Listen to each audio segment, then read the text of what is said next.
Hello, world. Good morning. It's morning for me in Douala, Cameroon. This is Saturday, and weekends, I think, always bring us some relief, right? From a week of, work, trials, and everything.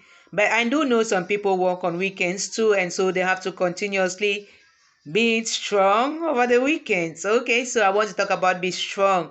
Yeah, I am Maria Banga. I'm a psychotherapist, a lawyer, motivational speaker, every other woman, mom, and so much more. And I'm specialized in mental health and relational wellness. And I have a few shows I usually, talk about things I usually talk about, and it is things for example, I use my lived experience, my personal experiences a lot. I talk about different things that can affect our mental health, that can relate, that can get us going and thinking about our mental health. I do that sometimes on Tuesdays when I look at a segment of Therapist Mag, anything that comes up. I do keeping it real, talking about my reality most of the time, or different things I think about sometimes during the week. It can be on Friday or on Saturday. I also used to do general inspiration, motivation, and encouragement. It might as well be coming back. And once in a while, I chip in one or two other things during the week. The whole idea of this channel is just to keep it real, to put it out there, talk about my practice, talk about my life, encourage people. My purpose in life is to inspire and motivate people of all walks of life with my personal experiences. So if somebody hasn't gotten it yet and might be wondering, why is she putting all herself out there like that and everything? Well, that's my purpose in life, and I'm okay with that. Okay, so let's get going. What does it mean to be strong? People sometimes say be strong, be strong. I really, really, really avoid to say that to somebody because I personally don't like it when people tell me be strong. I know I am strong. I know where I am coming from. And I think be strong is so, so, so subjective. Like, I don't know. Be strong means anything to anybody at any time. So if you don't really know what somebody is going through, what somebody says can be very different from what they're feeling inside them. And sometimes they might not even tell you. So you cannot just throw it around, be strong. You don't know. Maybe for some people it means something else. But from a psychological point of view and as a lawyer and all of that, I don't know. I don't appreciate that phrase, be strong. Because for me, it's like you are judging me, my capabilities, my resilience, you are questioning my own sense of self, of what. That's how far it can go. And no, I live with post-traumatic stress disorder. So sometimes I just feel like you're even challenging my whole existence. Okay. Well, so last week on Monday, yeah, it's still this week. So Monday I had 4 distressing experiences during the day, and the fourth one just was like, the last straw that breaks the camel's back, and I had a meltdown. A meltdown is when you can't take it anymore. You can't control the flush of emotions, and you either break down crying, or most often is break down crying, you melt down, or you go into a rage or something like that. But my meltdowns are usually just crying uncontrollably and stuff like that. So yes, I did have a meltdown, and what happened in the fourth incident, as I put there in my notes, I came back already drained, and then I saw my last sons. I have 3 sons. They had been fighting, and one of them, picked out a knife, to allegedly defend himself against his brother. That was like never happened. Like my first son said, he had crossed the line. Seriously, how can you do that? But then, so when I broke down and I shared it on social media, I use that platform a lot, Facebook and everywhere. I just keep it real, I don't want to present something else to the public and something else in private and all of that. No, I want people to know who I am, both online and real world and everywhere. So, well, some people empathize, some sympathize, some didn't say nothing. Yeah, well, but some said be strong. And I didn't respond to that. But later on, I was thinking, what does it mean to be strong? So my crying, my being here, my putting this out there is a sign of weakness. Because strong is the opposite of weak, right? I mean, let's call it spade a spade. So when you tell somebody be strong, it means that at that particular moment you think they are not strong. And I really think I was, to put myself out there, to show myself that way, to talk about what is happening in my house and stuff. Somebody told me this morning, they still don't get it, how I can expose myself this much on social media.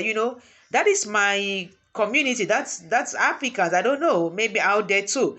People still find it taboo that people can put themselves out there, share their experiences like that, talk about their lives and stuff. Even if you don't talk about them, I think they still feel threatened, because for them what they know is what should be, and that's what is right, and so anything to the contrary is wrong. And so it's even a sign of weakness for you to be doing that kind of thing. You mean you cannot control yourself? You mean you cannot be strong enough to keep all of these things down? You mean, I don't mind putting it out there that I need, for example, I said I needed an Amazon gift card to buy a book, and a friend sent me a card of $50.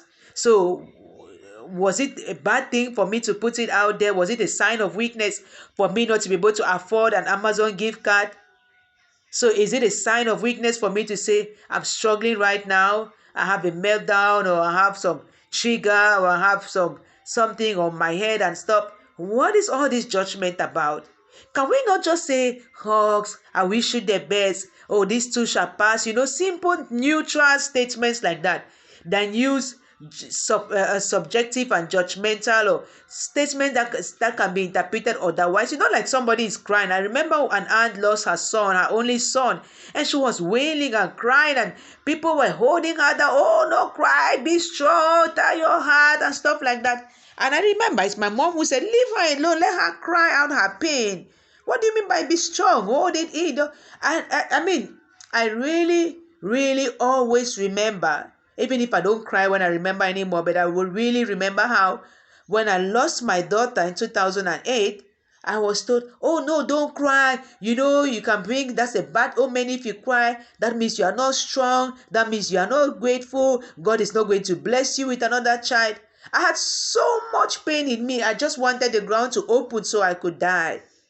And keeping in all of this pain led me to a real breakdown a year later, all that depression and everything. And I picked up a knife.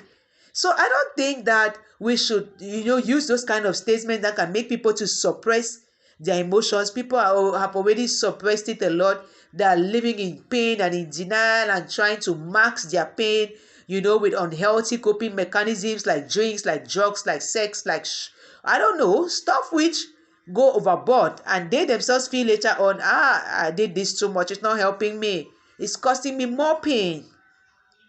But when somebody is vulnerable, when somebody talks about what's going on and the person shares it with the world, for me that is so strong. And those kind of people should be encouraged. Those kind of people should be applauded for.